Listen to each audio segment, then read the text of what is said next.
10 martial arts England gave the world. In 1743, two men stood inside a crude fighting ring in London. The crowd roared as fists slammed into flesh. Blood hit the dirt. This was not street violence. This was organized combat with rules. And the man who wrote those rules, Jack Broughton, unknowingly helped shape the history of martial arts in England. But boxing was only one part of a much older story. For centuries, England produced its own combat traditions, some born in medieval battlefields, others in Victorian gyms.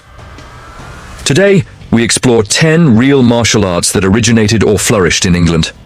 1. Bare-knuckle boxing. One of England's most famous martial traditions is bare-knuckle boxing. Organized prize fighting began in England during the early 18th century. The first recognized champion was James Figg, who opened a fighting academy in London around 1719. Figg trained fighters in boxing, fencing, and quarterstaff. After Figg's death, his student Jack Broughton became champion.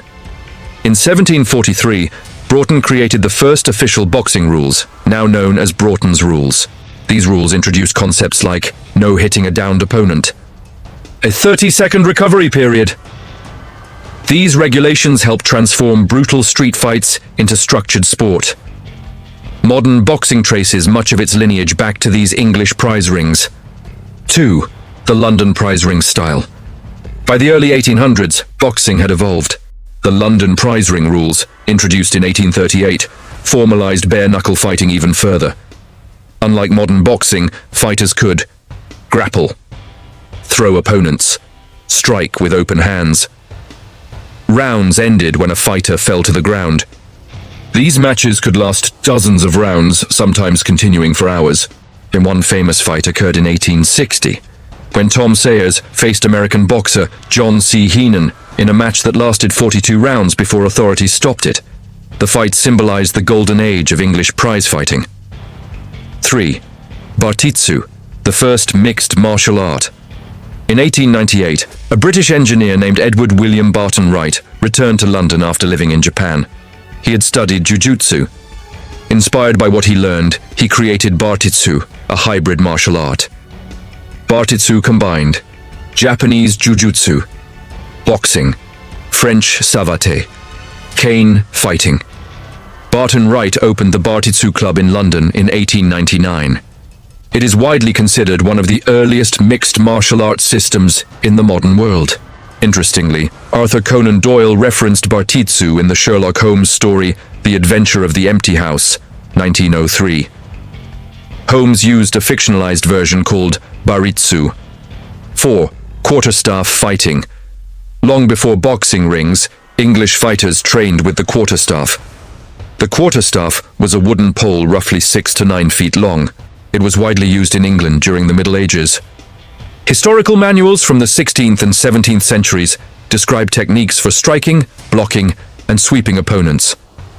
One of the most famous sources is George Silver, an English fencing master who wrote Paradoxes of Defense in 1599. Silver argued that traditional English weapons like the quarterstaff were superior to foreign fencing styles. Quarterstaff training was common among soldiers, travelers, and rural communities. 5. Singlestick. By the 18th and 19th centuries, singlestick became a popular combat sport. The singlestick was a wooden stick used to simulate sword fighting. Participants wore protective headgear and fought using one-handed strikes. British soldiers used singlestick training to prepare for saber combat. In Victorian England, singlestick competitions were common at fairs and military schools. The sport helped preserve sword fighting skills even after firearms became dominant. 6. Catch-as-catch-can wrestling. England also produced one of the most influential wrestling styles in the world. It was called catch-as-catch-can, often shortened to catch wrestling. This style emerged during the 19th century, especially in Lancashire. Unlike earlier wrestling traditions, catch wrestling allowed holds anywhere on the body, submissions, joint locks. Promoters organized tournaments across Britain. One famous champion was Billy Riley, whose gym in Wigan became known as the legendary Snake Pit.